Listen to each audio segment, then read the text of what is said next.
All right, everybody, thanks for coming out to Football Fridays at the Eck, and thanks for being here for a very special edition of Catching Up With.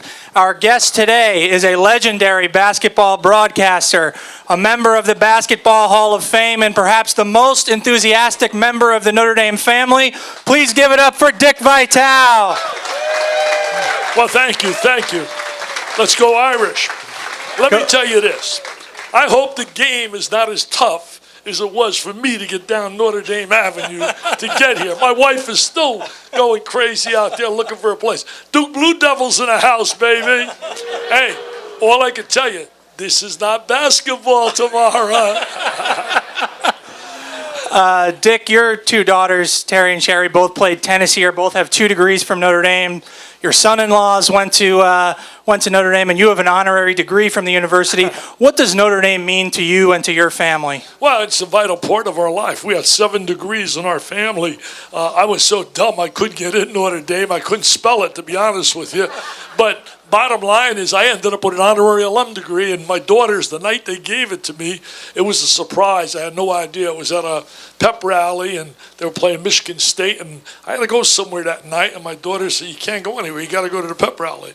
I said, no, I got to go someplace. And now I found out later why they did it. But when it ended, my daughters came up to me and said, "Dad, do you realize what happened tonight? You getting an honorary alum degree. The value of our degrees have totally went south." I went south, and they're probably right. But I love the university. The university has been very special to my family. I don't think a lot of people realize this. We really love the school so much. We have scholarships here in my family's name, the Dick Vitale Family Scholarship Awards, and they go to, thank you. They go to youngsters who participate in non-scholarship activities like the band, the cheerleaders, and every year I get the most beautiful letters from kids that were the recipients. Maybe like 6 or 7 kids get scholarships off the endowment we gave, and geez, they're beautiful kids. The only problem I have with the university, and I'll tell you this, Dollar, I got a problem. I got a real problem. The SATs now are unbelievable. I mean, 14, 20, I could understand it. They rejected me, and I had 1,500. I took them 3 times, 500, 500, 500. But 14, 20 is almost unbelievable. I really think it's getting tougher and tougher to get into schools like, Duke and Notre Dame and Stanford and schools, obviously the Ivy League schools. The SATs have become such an incredible part of that. I know they always tell you, "Oh, don't worry about that. It's your overall record." Well, first thing, if you're not making that 1,400, you're not even getting looked at as far as your evaluation. So you better throw a football, you better shoot a basketball, you better have a few other skills. Dick, you're obviously one of the great ambassadors for the game of basketball. When did you first fall in love with basketball? Well, I fell in love with sports when I was really young. It was all sports, baseball, basketball, football, the traditional sports. And then when I got into school, I started, my first job, I graduated Seton Hall. I couldn't get in here, but I got into Seton Hall, a great school out in the East, and loved it and had a good time. But when I got there and I got my degree in business, my first job, a lot of people don't know this, my first job was working in the accounting office, McBride Brothers in Paterson, New Jersey. And I would look around the room, and I would see these guys. Man, they're looking at the clock, 8 in the morning to 5 every day, trial balances, assets, liabilities, plus proprietorship, all that stuff. I'm sitting and I'm bored out of my mind. I'm bored. But I was coaching a baseball team, and we had a great team. I was like 22, 23 years old, and I recruited the best kids in North Jersey, and we had a terrific team. We went on to win the state championship, went to play in Johnstown, Pennsylvania, and one of our fans happened to be the superintendent of schools out in Garfield, New Jersey. And he came up to me after one of the games. He said, "Hey, have you ever thought about coaching and teaching?" I said, "Man, I'd love it, but I have no degree in that." He said, "I can get you a job in elementary school, education, teaching, and coaching, and you go get your certification." And I took a cut, my first job, $4,500, but I loved it. I could care less about the money. I fell in love, but I was coaching all 3 sports, and we were doing really well. And then one day I just said to myself, if you want to get ahead, you're not going to get ahead in baseball unless you were a former player. played in the minor leagues at least, or played major leagues, you're not going to get ahead professionally. The football, unless you know a little bit about, the game of football technically and you played it, you're not going to get ahead. And I didn't play football. I coached the football team in junior high, and we were 16-0 in 2 years. I didn't know anything about wing tees. I didn't know anything about split tees. I knew one thing, man. I looked at the scoreboard. If they got 6, we better get 7. And somehow we got 7. But we had kids that played with a lot of emotion, intensity. But then basketball I studied, and I found out a lot of guys started without really a great basketball background as players and all, and climbed the ladder if they were successful. So I decided to put all my attention to basketball, got blessed, coached in East Rutherford, New Jersey, East Rutherford High School. When I got the job, it's a true story, and I'll use this story. They're honoring me Thursday. I'm so excited about it because I'm going to see kids that I coach. Kids now, they're 60 years old, but they're all coming to the event from New Jersey. I'm getting the man of the year out there, and I can't wait to see all those young guys that I had when I had my first team meeting. And the superintendent, I will tell him it's a true story. He said to me, he called Richie at that time, was never there, Richie, I have to be honest with you, it was my former high school. It's the only reason you're getting the job. Nobody wants the job. We have no applicants. Basketball is nothing here. 40 by 60 gym to practice in. True story, 40 by 60 gym. Play your games on the road. I had my first team meeting, man, and they walked in, and they looked like you, man. And you know what? I got no shot. But I had my first team meeting, and I told them, we're going to win, man. We're going to win. We're going to find a way to play as a team. Anything in life, if you do it as a team, T for togetherness, E for effort, A for attitude, M for mental toughness. You're tough when things are tough. You rise. Anybody can stand tall when they give you the gold trophy. How do you handle adversity? How do you handle tough times? That separates a winner from a loser. And I ended up coaching some unbelievably tough, tenacious kids. In fact, what they're going to do Thursday as well, I was told from the people there, the mayor and all them, they're naming the courts where I used to take my kids because I wanted a winner's edge. I was always looking for an edge on a competition. It'd be snow and ice, and I walk into school, I said, guys, get your stuff. We're practicing at the Grove Street Playground. We're practicing outdoors. We practiced outdoors, snow and ice, cleaned and shoveled it, and played. Because let me tell you, man, when you're in a locker room, you look at your players and you say, see those dudes who are playing tonight? See those guys who are playing? Beautiful gym. 70 degrees all day. We're busting our gut outside, getting ready, and we're not allowing them to take away tonight from us. And my kids, we won 35 in a row. We won 2 state championships back to back, and then I went to college, and college, then to the pros, and got fired in the pros, and it was the best thing that ever happened. November 8, 1979, I could still see the moment when the owner of the Pistons came to my house, knocked on the door, and he come walking in, and he said, we made a coaching change. I said, coaching change? What is a coaching change? He said, Dick, we've decided to go in a different direction. And it was my own fault. If I could give any kind of word of advice here to some people who are chasing their dreams. I was in my 30s, man, chasing my dreams. I went from the 6th grade classroom teaching, coaching in high school in 1971. I went from there in a matter of 7 years, college assistant coach, college head coach, college athletic director, head coach in the NBA. I was a boy. The thing I always talk about is a boy, a ball, a dream. And my dreams are becoming real. And then all of a sudden, bam, you're fired. And you know what? I found out so much then, found out about love, found out about family. Everybody else disappears except the people within your family. They're there at your side. They can't do enough. But it was my fault I got fired. The owner, I loved him. He used to say to me when I got the job, Dick, you got to be patient, man. We signed you multiple years. You want to win today. I said, man, I want to win now. I said, we're not going to beat Dr. J with the players I got down here. And I don't care how much I coach. We're not beating Kareem Abdul-Jabbar with 4 minutes on the clock. And then on top of it, my star player ripped his knee up and was out, Bob Lanier. And, I mean, it is tough. People don't realize in that league, you better get some LeBron James, man. If you don't have him, you could coach till you're blue in the face, and you're not going to win. It's as simple as can be. But I was too impatient. And finally, after hearing me so many times, I should have listened to my wife. Is my wife here, Dolly? Lorraine, are you in the house? Did you get here yet? Calling Lorraine Vitale, 45 years. Where are you, Lorraine? Lorraine, come on out here.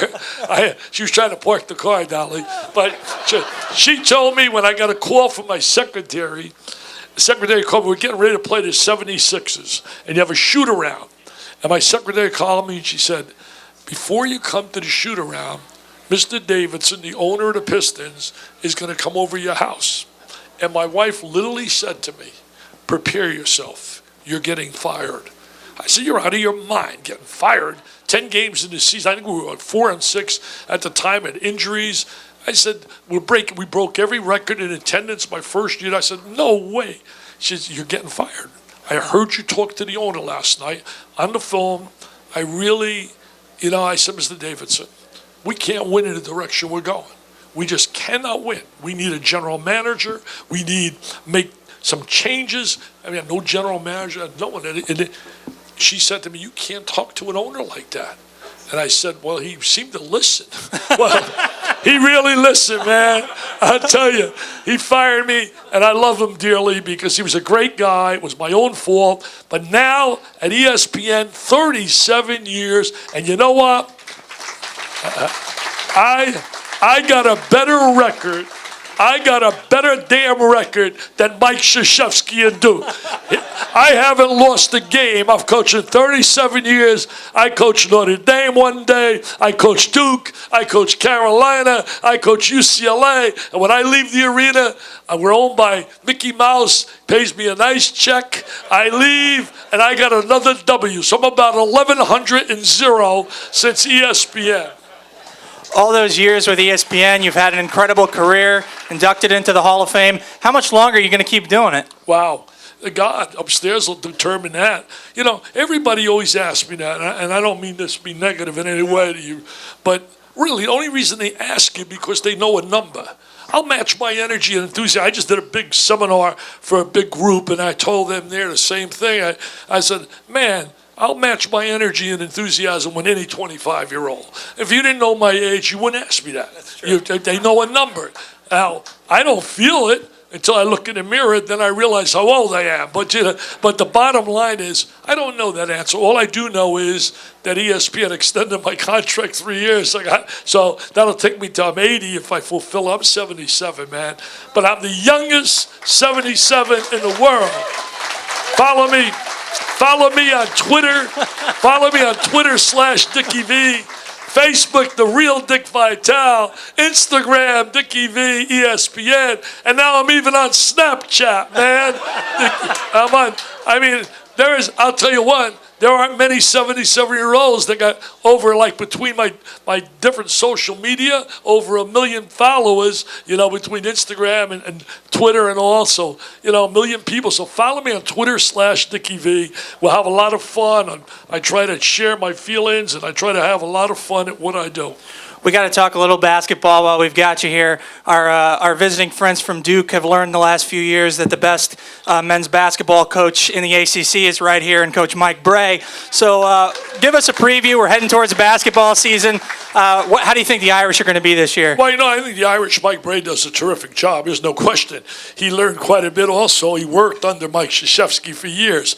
But Mike Bray does a solid job, and most of all, he's a good person, and he fits the puzzle. I think in hiring coaches, you want to get people that fit the criteria. The criteria of what Notre Dame represents, Mike Bray fits it very, very well. They'll be very competitive again. They got a nice nucleus coming back.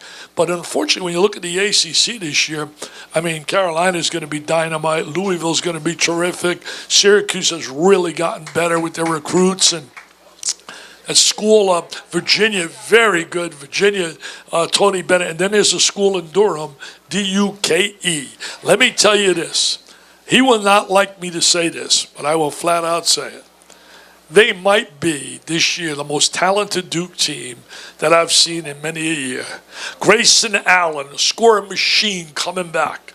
Emil Jefferson, who missed 3/4 of the year last year. 6'9", coming back. Matt Jones, key vital player when they won the national title, coming back. The kid from, there's a kid from, oh my God, Kennard, coming back. Recruiting class, how's this? Bolden, about 6'10 and 11, one of the top 5 in the country. Kid by the name of Jason Tatum. He was rated number 2 in America, and that wasn't good enough for them. They got the number 1 player in America as well, Mr. Giles. So it is going to be very tough to beat them because Mike, to me, and I respect anybody here that would disagree with me on this, and it's just a fan. I'm not an expert. I'm a fan like many of you in other sports. But I put this up on Twitter, and oh my God, there was pros and cons. I put up on Twitter that to me today in the world of sports, Mike Krzyzewski is the best coach that is actively coaching today, whether it be football, basketball, baseball. Now, you can make a case for Belichick. You can make a case for Nick Saban. You can make a case for a few guys. But I'm telling you, to me, what he's done as a collegiate coach is one thing.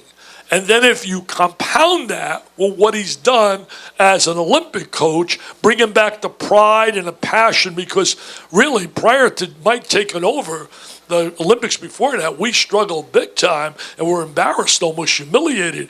And he and Jerry Colangelo got together and they simply told players, if you're going to play, you're going to wear that jersey USA with pride, you're going to practice, you're going to do it. If you don't want to do it, we'll get somebody else. But if you're going to do it, you can be part of what we're about, because these other countries have basically caught us in basketball skills. You know, people say, oh, they should win.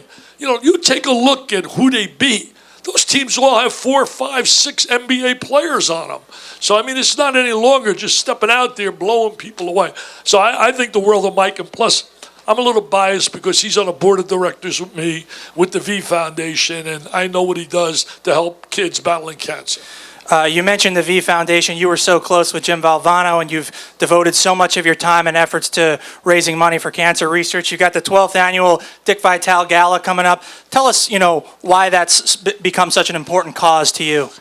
Dolly, this guy does a good job. I like the way he's prepared, Dolly. This guy does a good job. He does a good job. You better give him a raise. He does a good job. Really, I'm looking at all beautiful kids here. I look at a little girl here, sweet as can be. I look at this right here. About 4 or 5 years old? Yeah, how old? How old? Oh, you're bigger than I thought. Well, let me tell you this. I just got back from San Francisco. If anybody followed me on Twitter, if you follow me in the papers there, you would have seen I went out there and joined Buster Posey, star player of the Giants. He and I together had a big event. And we raised money for kids battling cancer. And we went to the hospital the day before. We went to the hospital, UCSF, Benioff Children's Hospital. And they brought out all these kids like I'm looking at right here. They brought them out in a room, sitting there in their wheelchairs, sitting there with all kinds of tubes hooked up. Mothers and fathers sitting, a woman in front of me. In fact, it's all quoted in the San Francisco paper. I was hitting Buster on my elbow, and I whistled, Buster, look at that lady there. She's crying her eyes out. She's got her 5-year-old little girl in her hands, and she was crying as we were talking. Finally, when I got done and we were finished, I went over to her and I hugged her and I said, geez. I said, it must be tough, man. And she told me my little girl's going through incredible time. She said, Dickie V, I have no idea. Parents have no idea what it's like. Her kidneys are not functioning right. And these kids, most of them had cancer. And then we had an event the next day. And it was a small event for us just getting started to bring awareness on the coast. And at the event was a mom and dad with a little young guy about 5 years old. His name was Cannon Wiggins. I'll never forget him. I'll never forget him as long until they bury me. Cutest kid going, man. If you go to my website, you'll see his picture. If you go on my Twitter and back accounts, you'll see pictures of him. But Cannon, ready for this? I want you to know, there are a lot of great parents out here. How would you handle this? The father and mother got up to speak.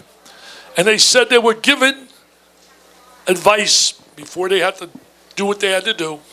The doctors, the pediatrician said, the only way we could save your son's life, he had neuroblastoma, one of the toughest cancers to have.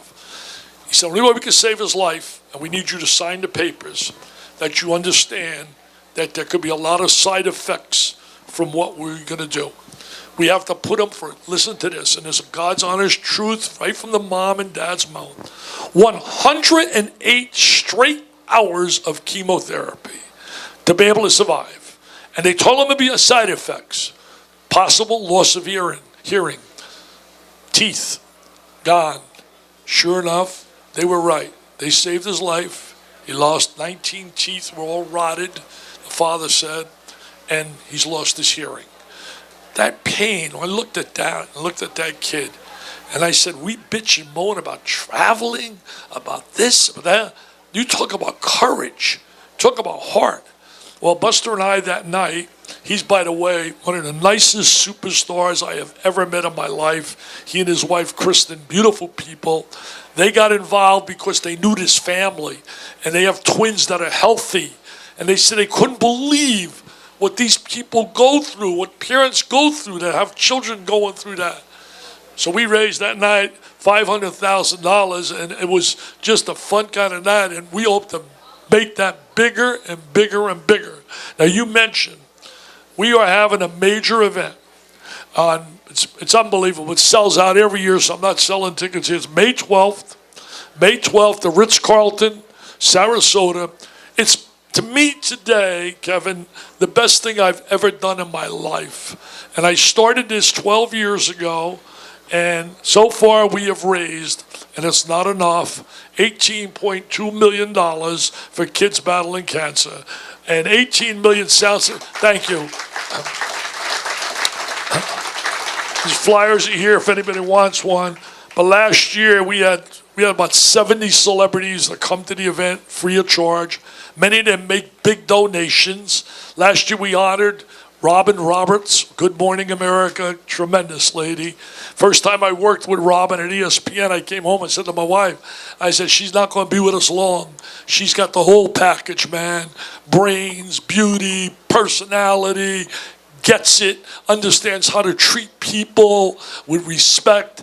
And Robin came in, and we raised last year, between Robin and Urban Meyer of Ohio State, we honored him as well, and we raised $2.8 million for the night. It was just incredible. And I'll show you a little bit like Robin. Before I get embarrassed, I'll say this. She jumped up, she said, I want to auction off. On the auction off, I will take, let's bid here. Who wants to come to Good Morning America on the set, watch us go behind the scenes, the whole bit. So two people start bidding, and they end up bidding $21,000, and a guy won at 21. The person stopped at 20. She said, wait a minute, you want 20 or 21? Why don't both of you come? I'll take both sets. So we got 42,000. And then she says, I hate that number, Dickie V. I don't like 42. So I'm going to make it 100 because I'm going to throw in 58. And how beautiful is that of a lady? She gets it. And she's a cancer survivor. So again, that is very special to me. There's nothing like giving back because nobody gets to the top of the mountain or whatever they do in life without people doing something for them. I came from a great family. My mother and father were uneducated, 5th grade at best, but they had a doctorate of love. And they taught my brother, sister, and I all the things that are necessary in life. Have passion, have pride. My mom used to tell me 2 things, and I share them in my latest book I have, It's Awesome Baby. And in that book, by the way, I'm not making any money again. Every dollar goes to pediatrics from the sale of it. But in that book, I share my mom and dad's philosophy. I would hear at my dinner table maybe 15 times a day, Richie, be good to people, and people will be good to you. And then I would hear, I lost my eye as a kid, and I thought it was the end of the world. Man, I thought it was, oh my God, one eye, what am I going to do?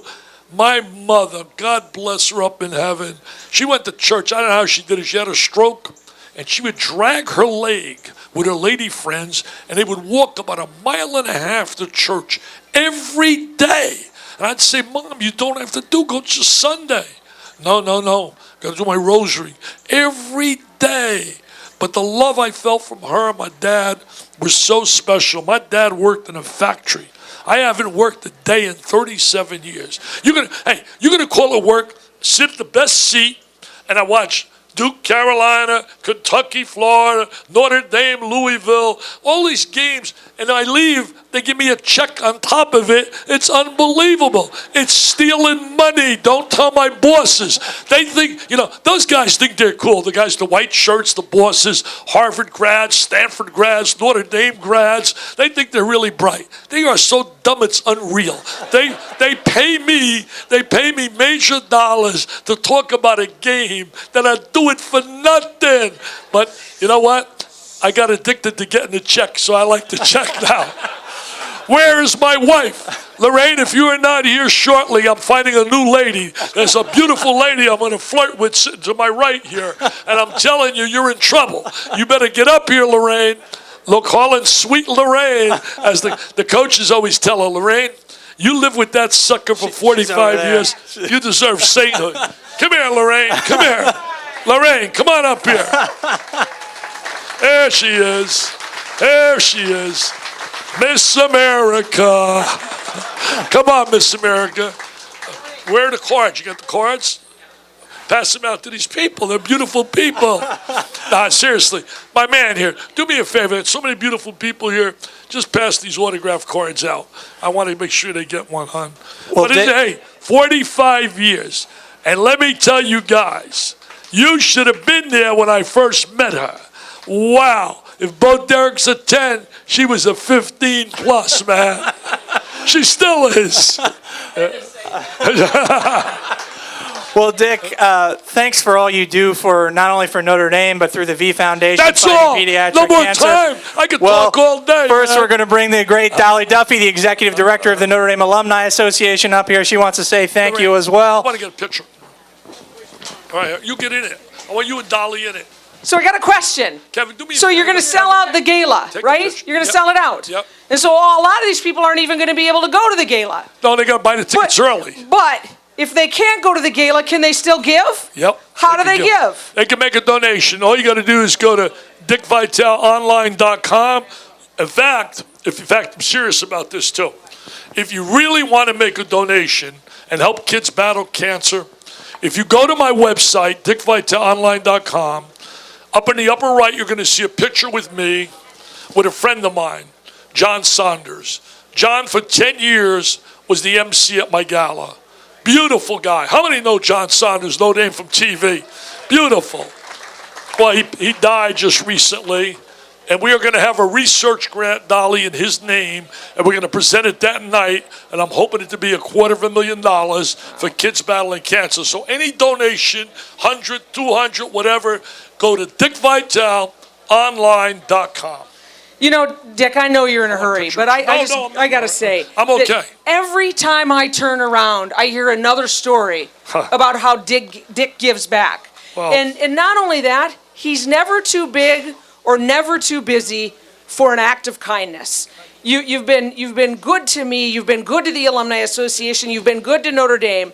But my favorite story, I'm going to tell quickly, was my sister-in-law, who is special needs. I didn't know Dick at this time, was in watching him sign books. And he wasn't so busy, he looked up and he saw her, called her over, signed a book. She's never forgotten it, and neither have I. Well, thank you, Dolly. I appreciate that. You know, if you can't show love to people, there's something wrong. In fact, I will say this. There's too much hate in our world right now. Too much hate. I mean, why can't we all get along? Black, white, rich, poor, Christian, Jewish, Muslim, whoever. If you got love in your heart, man, and you love and you're good people, that's what life's about. Extending a hand to one another. It tears my heart out watching some of these things we see on TV going on. It breaks my heart. Same thing, I know the police are getting a lot of hits. Well, I can tell you this. I don't care what profession you may be in, whether it be television like I'm in, whether it be law, whether it be medicine, whether it be coaching, 90% do things the right way. 95% do the things right way. There's always a couple that really abuse whatever they do, and they destroy it for so many. But if you got some kind of brain up here, you don't indict all. You don't indict every policeman. You don't indict every lawyer, indict every doctor because somebody makes a mistake in their profession and does something where they abuse their status. So again, trying to extend a hand is something. I heard a guy speak one time, and it gave me goosebumps. Maybe, I don't know, maybe somebody here might know the name. He's passed. He was a general. His name was Chappie James, African American. I heard him speak in Detroit, and I never forgot how he really had that crowd in the palm of his hand. And he said to them, people, extend a hand with love in your heart to one another. You will feel good, that person will feel good, and how true those words are. Love, man, love. I got a lot of love, 45 years of love. We're going to take a picture. Come on, Dolly. Give me another. I want to get one with the crowd behind me. I want to come down here and take a picture. Ladies and gentlemen, let's let Dick Vitale know what you think.